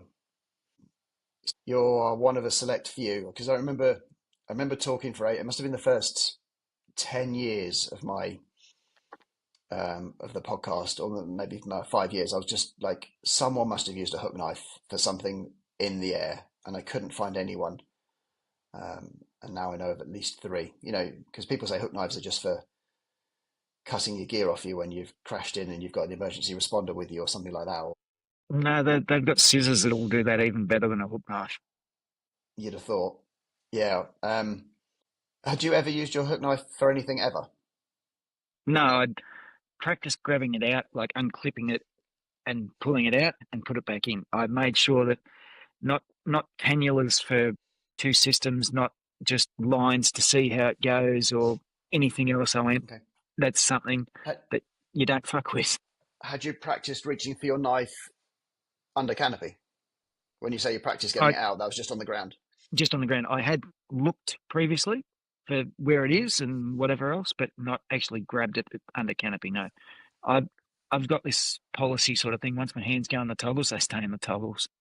Okay, so the age-old question is, if you've got a hook knife on your chest strap, do you have the hook knife coming out to the top or coming out to the bottom? To the side. To the side? Okay. Along the chest strap, yeah. And you're right-hand dominant? Yes. Have you tried extracting it with your left hand? Yeah. When I'm on the ground with the rig on me, yes, I have. And it's weird. It's actually weirder to pop the push clasp, the little button sort of thing. It's weirder to do that, but it's got a little piece of material that creates a pull tab. You pull on that, it's not the perfect strain for it, and it just sort of just comes out gently in the hand. It's pretty So you've got pretty clean. there's a small lanyard at the end of it, which is tied in a knot, which you grab to pull out and Yeah. unclip the press stud, and it comes out. So yours is press studded in. Okay. When you get a new knife, are you going to change anything? You're still going to have the same piece of line. You're going to have it stitched to a bungee inside the pocket. Well, just leave it as it is because it worked this time. That's all I can say. Are you going to wear a second knife? I think the wingsuit has a second knife. The ATC, I mean, the Phantom Yeah, doesn't. that's a knife on the outside. Yeah. The chest strap goes outside on the ATC anyway, so it doesn't really matter too much. No, I've just got the one on any of my gear. So you've seen worst case scenario. You dealt with it. You don't feel like you need to change anything. I'm thinking of where they could go and whatever else, and it's just do you want one on your thigh or do you want one? I haven't given it enough thought. Greater than the thought to put the one that I have where it is. I actually have a larger hook knife, and I'm just looking at it going, it's not quite going to fit with things as well. But yeah, that is a double-bladed one. Yeah, it's a why fuck with a system that's just worked, sort of thing. Yeah, fair enough. I think so. I've got one question from Craig Poxon, which I can chuck in now. Only one. So only one question from him. So I reached out to him, said, and he came back with the question he'd like me to ask you is, how does one get one's recording partner to give enough notice when asking for input? So I think that's a subtle dig at me for not giving him enough hours, although I did tell him about a fortnight ago that I was going to interview you. Anyway. Well, the answer to Craig is he's got to get off his own fat ass and do the interview himself. Because then it'd be up to you Absolutely. To make the time to get there, But, if he's not going to get off his ass and do the interviews, he has to suck it. Because he's, being chair of British skydiving at the moment is just so easy. Like, he has nothing else to do with it. Nothing to do at all. 2 kids and tandem instructing. No, he's just a lightweight. It's just not putting his weight. And then, do you have any recommendations for people? I'm assuming you're going to recommend that you have a hook knife for people, but yeah. First thing I'd say is know your gear. The fact that I looked up and without any thought, I knew exactly what situation I was in, potentially saved my life. If I'd have done an emergency procedure where you look, locate, peel and punch your cutaway handle, I'd be dead. At the absolute best, I could have bounced along the grass strip on the side of the runway and eaten shit and died there instead of whatever. Know your gear. Make sure that you have good knowledge of every single bit of kit that you've got. The hook knife, the lanyard on the hook, everything, how it works together and how it is just so important that it is in your head as a ingrained response before you actually have to think. And then, from that, think before you act.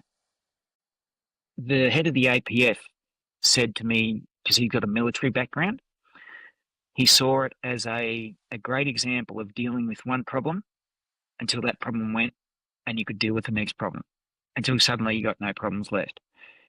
I've heard it called an OODA loop in the military, where you orient, you observe, you decide, then you act. The OODA is where the OODA comes in. What's the first O? Orient. You actually got to get over the what the fuck just happened to see again, and then you observe. So, just make sure you think before you act is what I'd say there. And with gear, don't just have the minimum.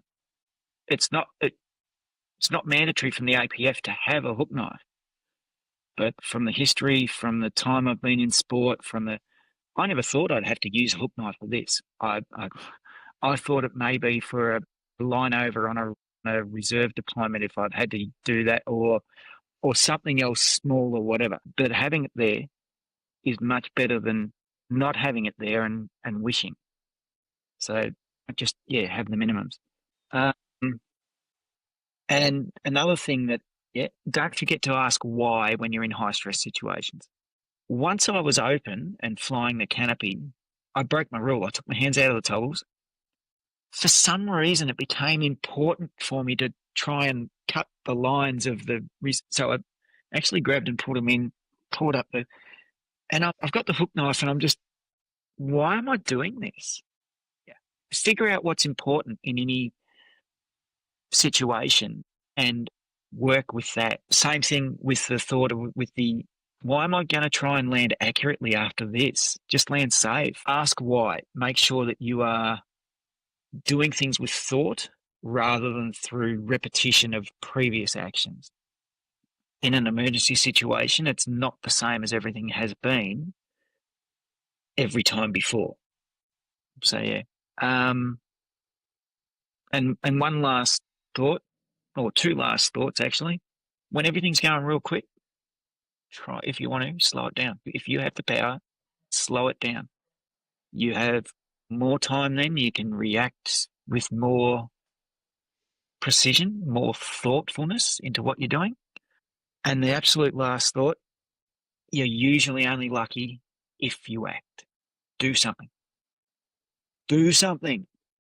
Thank you for those. They are some really good tips and really thoughtful, and I'm glad. I think I would have enjoyed being your AFF student. And I would quite like you to reconsider that if you ever get enough time to do enough jumps again to get current with that. I think you'd make a great AFF student again, instructor again in the future. So you've obviously done a lot of thinking about this scenario since September in the last 3 months. Has it crossed your mind what you might have done if you had dropped your knife and hadn't had a lanyard on it? Or if someone had dropped their knife? Like, are pilots now considering what would happen if they had someone hung up who couldn't cut away? That's at a higher level than myself. I don't know what pilots are considering, honestly. I'm sure there are more groups and more committees and everything forming processes and which are well above my knowledge level. Through conversations and everything else with Mariga, who is an ex-crew person, through crew people, through other jumpers, through other riggers. That's why I've got the lanyard. That's why I've got the setup that I have. It's not the base model, so to speak. It's got a couple of little modifications, improvements, but it's through reasoned thought that has led to then actions on the modifications to it. Can you talk? Well, just that's why I've got the lanyard.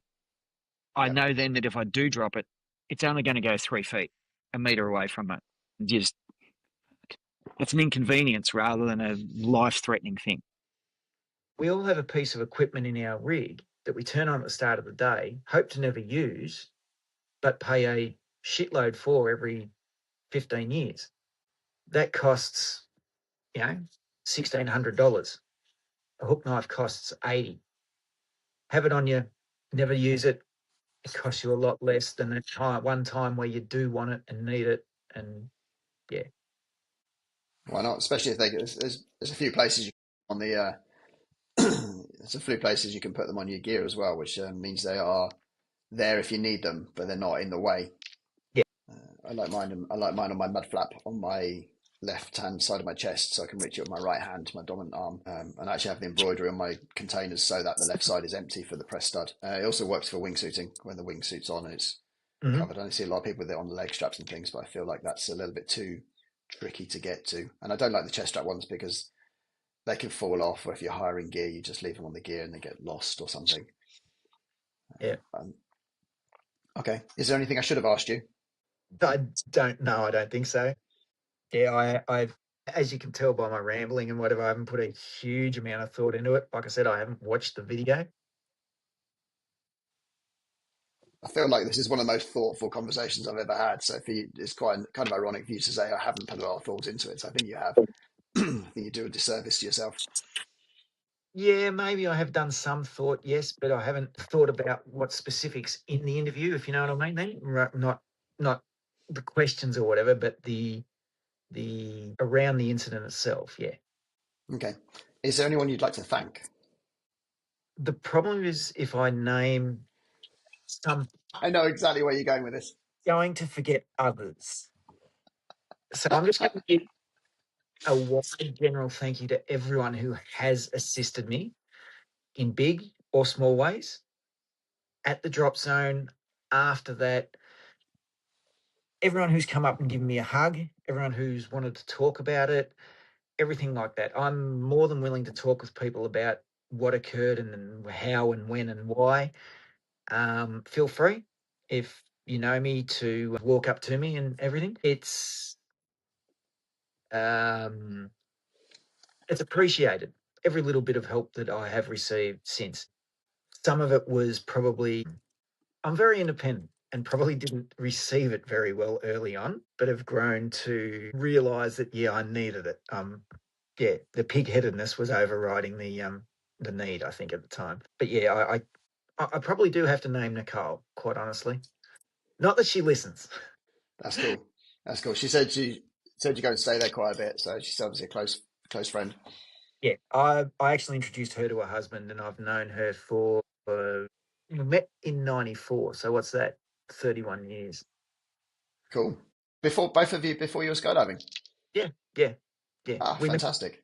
met at uni, at the halls of residence at uni. Fantastic.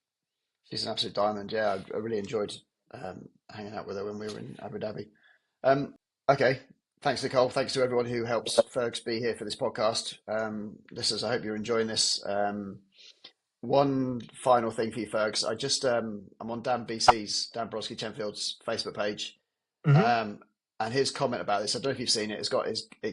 He shared it widely. It's gathered 330 comments, 71 shares. And the first line is, the more I thought about this situation, the more impressed I am with how the skydiver handled it. I think that's a really nice compliment from one of the most safety conscious skydivers out there. Yeah, I have seen that, and I have read some of the comments, and I had to respond. You'll find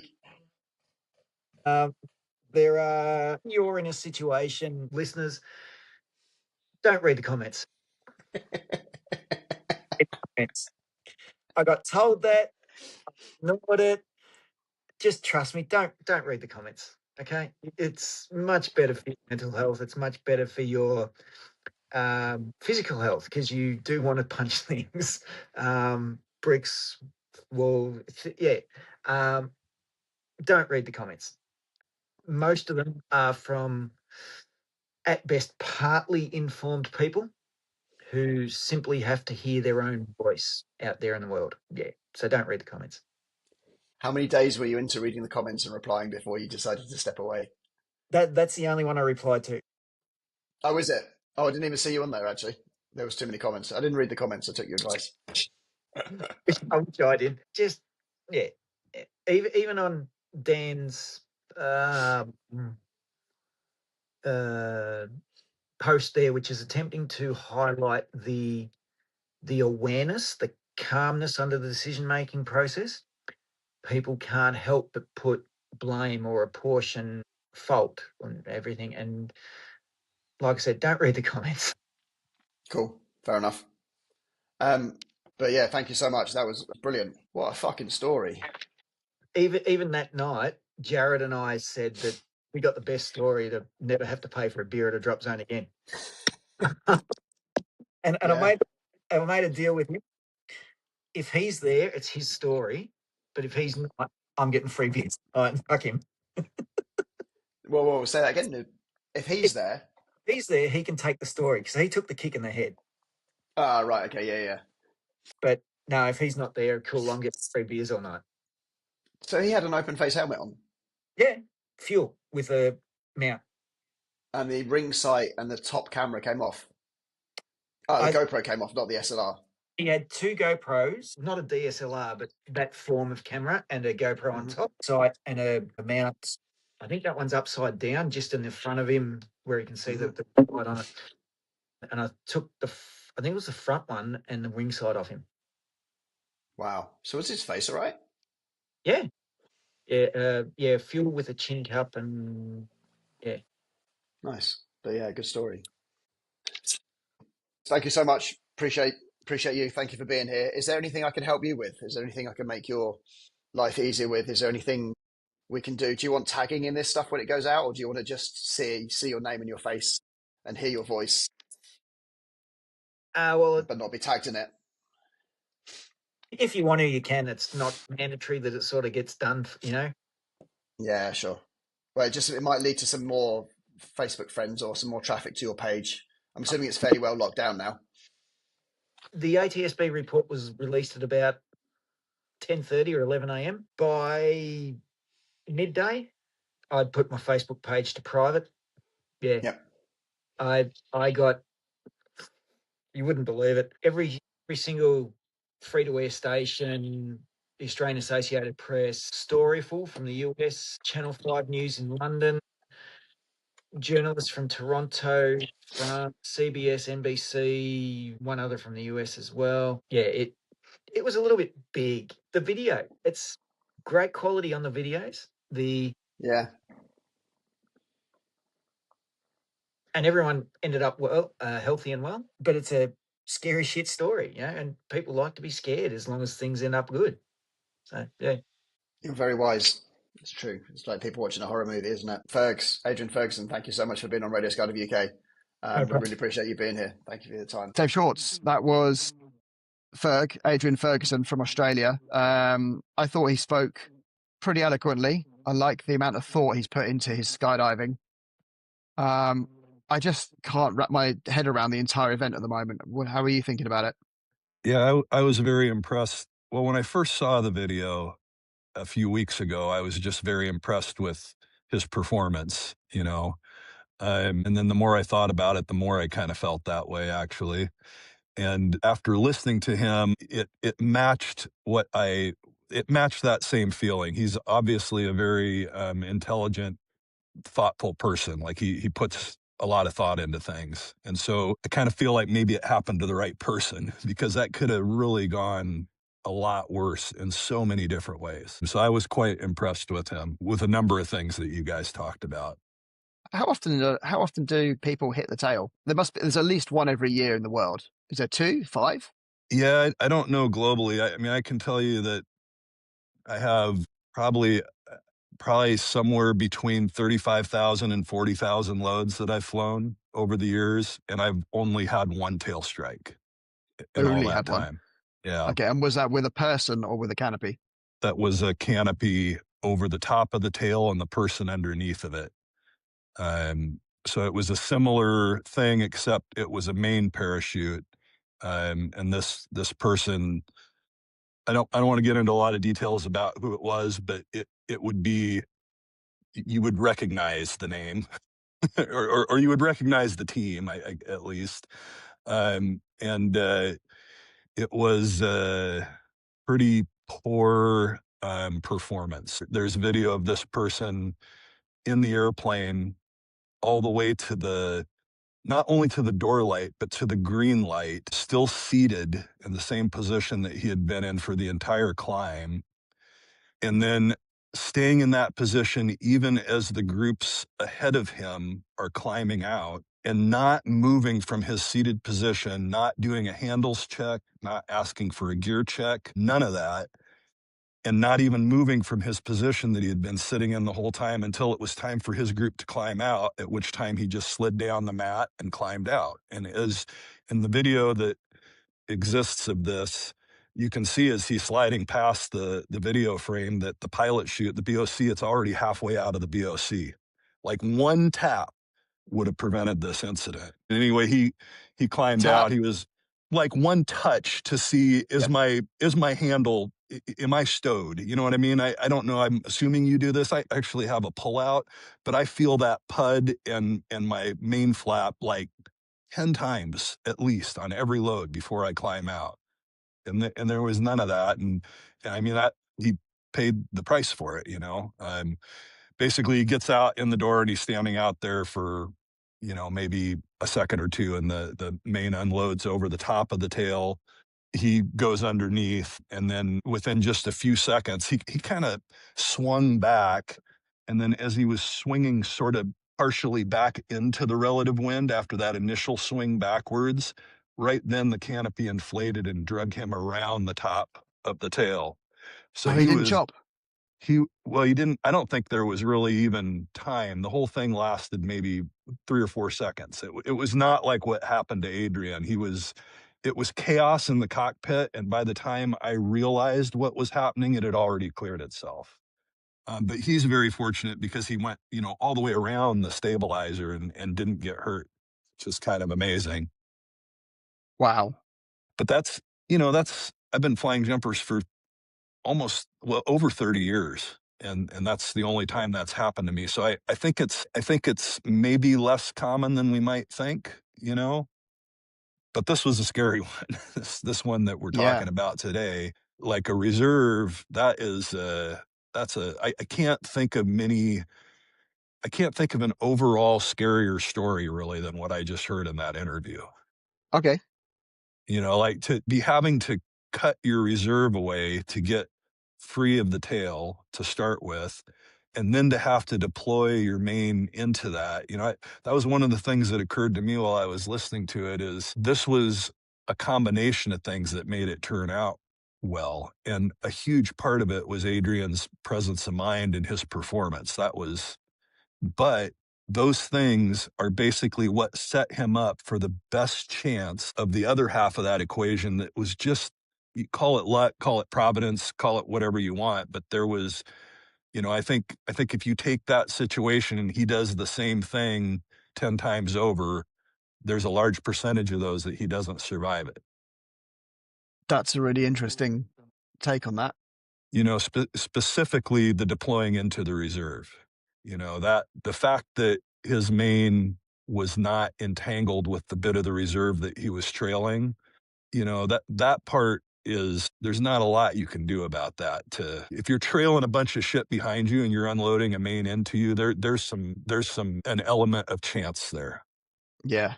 I always wondered what altitude, if something like that happened, what altitude would I cut away and deploy at, or what altitude would I do it at? And I've often thought maybe, well, if I'm injured, maybe I want to be closer to the ground to get to see emergency help. But now hearing this story where he deployed at 10,000 feet or higher, which I think maybe he was clear by 10,000 feet, and actually more time is probably a good thing just in case. Yeah, I'm still pondering that one. I think I would want all the time I could to fight an entanglement. If I knew I was unloading into something trailing behind me, I would want as much time as possible to work on whatever potential entanglement or malfunction could end up happening. Do you carry a hook knife? I do. I carry 2. They're, in the rig, they're kind of in the leg straps. There's one on each side. So they're not as accessible as where he had his. And I was also I don't know how to feel about the lanyard thing. It obviously worked really well in this incident, and I had never heard of anybody doing that with a hook knife before. On one side, I think it's brilliant because I can totally see me dropping a hook knife. That's why I have 2 of them, like I figure if I drop one or break one, although they're metal, but whatever, break a blade or whatever, that's the reason that I have 2. But the lanyard thing seems like, I don't know, I need more time to think about that. It seems like there is the potential maybe for that to become an entanglement hazard in other scenarios, maybe. I don't know. I have to think through that one a little bit more. But obviously it worked out very well for him in this case. For sure. And like, if you were in that situation, you would want to know that your hook knife was on the lanyard. You've got a bit more confidence when you go for the knife. And actually, sometimes if you're too cautious about something, that's when you start making mistakes. But when you're confident, you go for it, you grasp it and you get it, and confidence. But I thought it was genius because it wasn't like parachute line. It was even thinner than parachute line. It was a cypress line. I would need a rigger to help me out with what exactly that is, but I guess it's some kind of microline that's even finer. I think it's the closing loop that passes through your cypress. I think that's what he's talking about. It's the material that they use to do the closing loop. Of course. Yes, of course. That makes all sense. Yeah, so it's even finer, but it's strong. And he had 90 centimeters of it, a meter. And it was, I don't know if you saw did you hear the audio? Did you watch the video of it, Dave? I just listened to the audio. I was working So when I was listening to it. working, you were flying. When we were, when he was discussing it, he actually had the hook knife in front of him. So if you were audio only and you're listening to this, maybe go and catch some of the video. But he had the line, and then there was a piece of masking tape, and he had it looped up, and then with a small tab of masking tape around it, and then stitched up. So it went in one end, looped up and down, masking tape around, and then out the other end. So it was out of the way. It wasn't going to come loose in free fall or anything like that. And I Yeah, thought that was a really clever way of tucking it out. I thought that too when he described that. I thought that's a really Ah. good way to safely stow that. I guess the question I have, and I haven't thought through all the scenarios, but like I can see a scenario where you might potentially get that knife out to do something, finish the operation that you're doing, and then maybe end up dropping it. And now you've got something else trailing behind you, maybe, and maybe you With a don't sharp have. blade. Yeah, I mean, I don't know. It just seems like it I feel like I don't want to talk about it with an opinion because I haven't fully thought through it. But my initial reaction is that's something I would want to think more deeply about before I did that on my rig and think through all the other potential scenarios that could happen. Yeah, it's true. It's a very interesting situation, just the whole thing. Did you have any other? I think some other things that really worked in his favor is that one comes to mind. He had a docile parachute. You know, if that had happened to me under a VK, I think I might have ended up with a very different scenario. You know, that partially fouled reserve deployment and him having to work through that is probably much. Did he say it was a Silhouette or a Sapphire or what was it he was jumping? Sapphire 139, I think. Yeah, like there's a lot of us out there jumping really highly loaded stuff that might have had a very different reaction to that. You know, that could have been.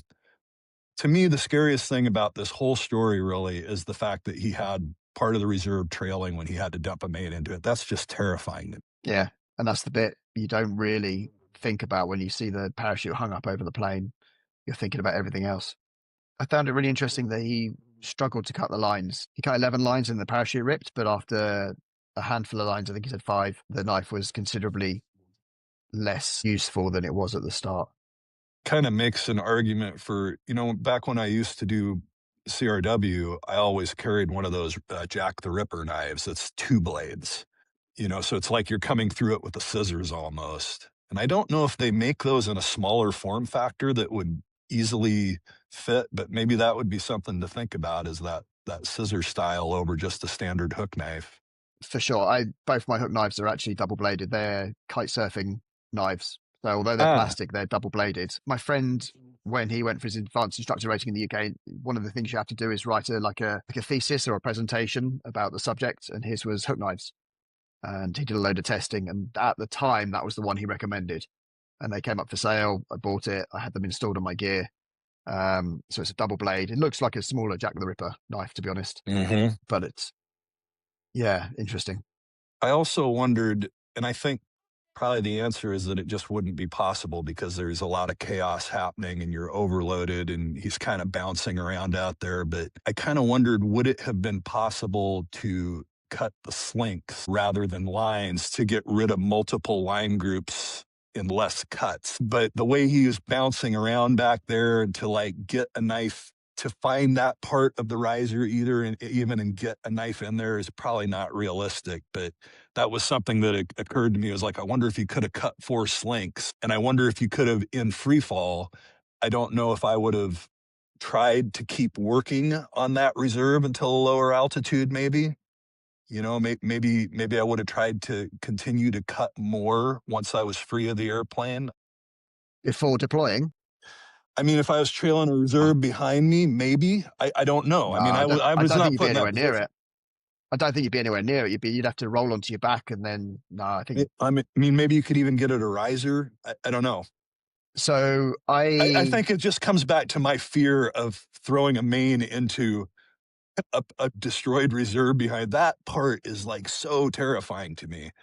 Yeah, for sure. And I was in Abu Dhabi when this report came out, and I was actually flying with a group of Australians and New Zealanders, and they started showing me the videos and the photos and talking about it. And I just thought it happened recently. And then I realized later on when I got on social media that the report had dropped that day, and that's why they were.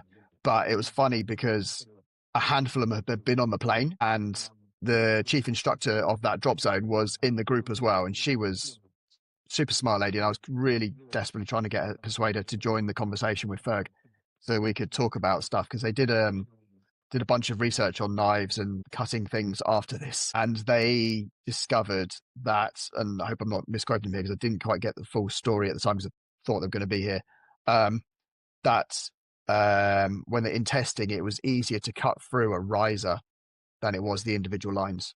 That's really interesting. Yeah.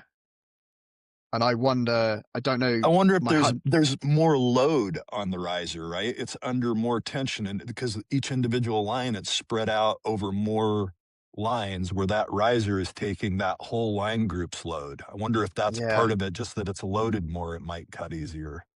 I have a hunch that the sharpest part of a single blade knife is right where it touches the plastic, and that's the bit where it gets cut, where you have that intersection between the blade and the plastic. That's where the line ends up.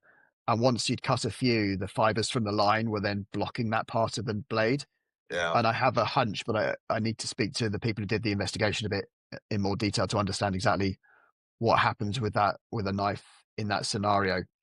But I think maybe you wouldn't have that issue with a 2-blade knife. Maybe the lines would be better. And you look at it, you look at the weedy little lines, you think, I'm going to cut them. And then you look at a riser and you think that's chunky. That's going to be you wouldn't. I think I would have thought the same thing. Yeah, I would have definitely thought the same thing. Now that this has happened, would I go for a slink? I would possibly consider it. I could probably reach the slinks. Yes, of course. I think I don't know. As I think about it, it seems unrealistic to think that when you're getting bounced around and just in that high pressure environment, to think that you could and it's a small knife and everything's moving. It seems kind of unrealistic that you would be able to get a slink, but I don't know. I just had thought about it. But have you ever used a knife in anger, in free fall under canopy? You got a lot of crew jumps? No, I've never had to. Okay. So have I know you? 3 people. No. And for a long time, when I started this podcast with Craig, we were hunting for people who had used one in anger. So I now know 3 people in total who have. I know a lot of crew guys that have. I know a ton of crew guys that, it happens to those guys all the time.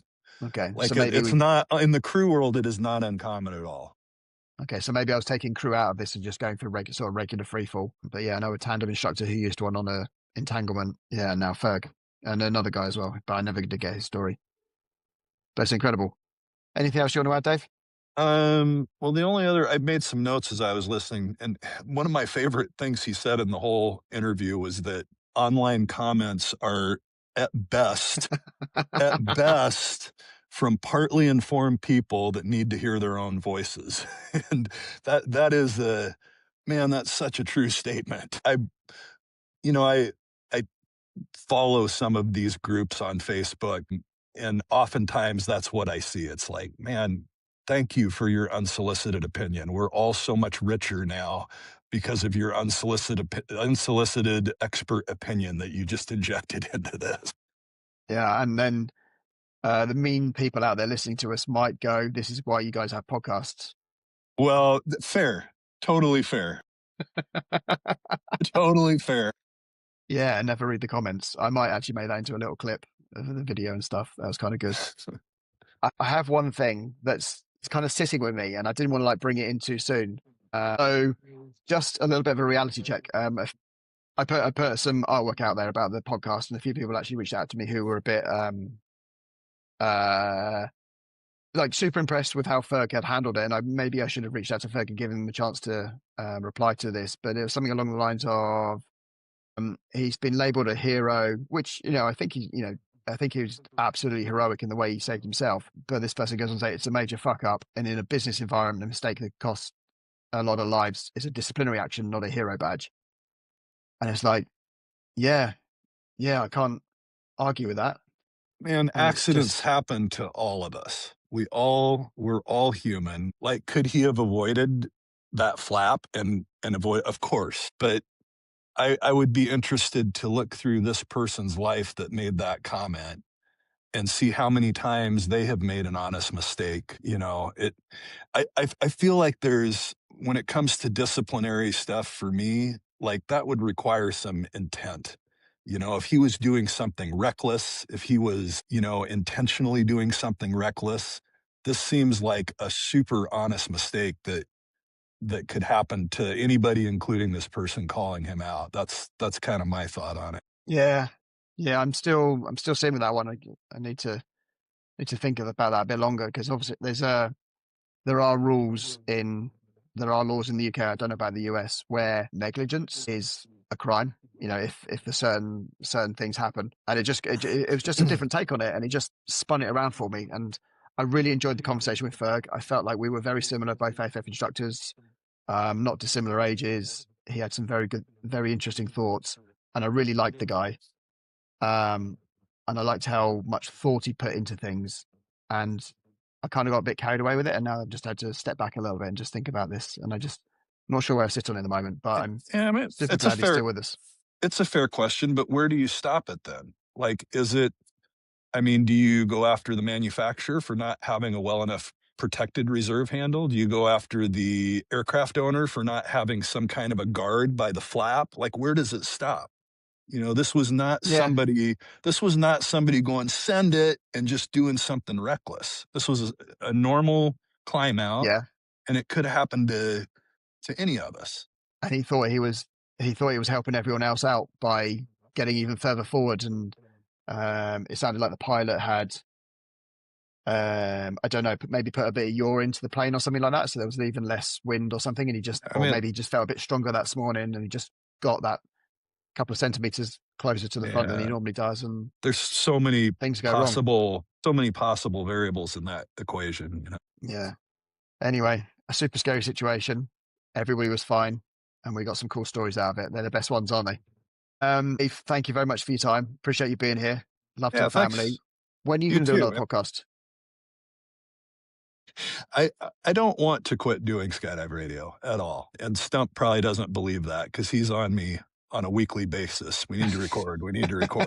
Like Stump is gung-ho to get going. It is, I will take full responsibility. Life has just been in the way the last few years for multiple reasons. But what was that quote earlier about people in the comments? Wait, let's see. Online comments are from, at best, partly informed people that need to hear their own voices. So there might be another podcast from Skydive Radio this year. Well, yes, for sure. There's going to be something in 2026. I can make that target. I can make one episode in 12 months for sure. And I hope to get back to a more regular place. It's just life's ride has been a little bit wilder than normal for me the last few years, and it's just been a matter of sort of triaging. And Skydive Radio has not landed at the top of that list. Yeah, I know that feeling. a lot. Anyway. Thank you so much for your time, Dave. Really appreciate it. Listeners, we appreciate you. Thank you for being here. Happiest of New Year's to you. I hope this story scared you, but also made you think about stuff, and maybe you'll take some better precautions. Because in the UK, you're required to have a hook knife once you have a license, but in the US and Australia, it's not a requirement from the national governing body, but I imagine some drop zones are going to be adding that into their specific operating procedures. I think one thing we could end with is, no matter what other speculative stuff we talked about through this whole episode, like different things could and couldn't happen, I think one point that everybody could take away from this is you should have a hook knife.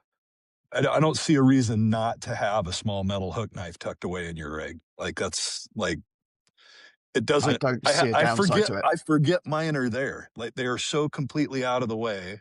In fact, if I was in his situation, it probably would have taken me a moment to remember I even had one. And I've got 2 of them on my rig. But maybe that's a takeaway, is if you don't have a hook knife on your rig, get one. Yeah. Like, there is no downside to having one. If it's properly installed, there's no downside to having one, apart from $15 cost, $20 cost. The one downside that I can think of is if you forget to take it out and you're getting ready to travel, you're probably going to get it thrown away at the airport. So remember to take it out of your rig when you're traveling, because if TSA or whatever your country's security is, they're probably not going to let you board with a knife. So stick it in your carry-on. For sure. Thank you, Dave. Appreciate you. Listeners, stay safe, stay sane, stay calm, and like Ferg did, make good decisions.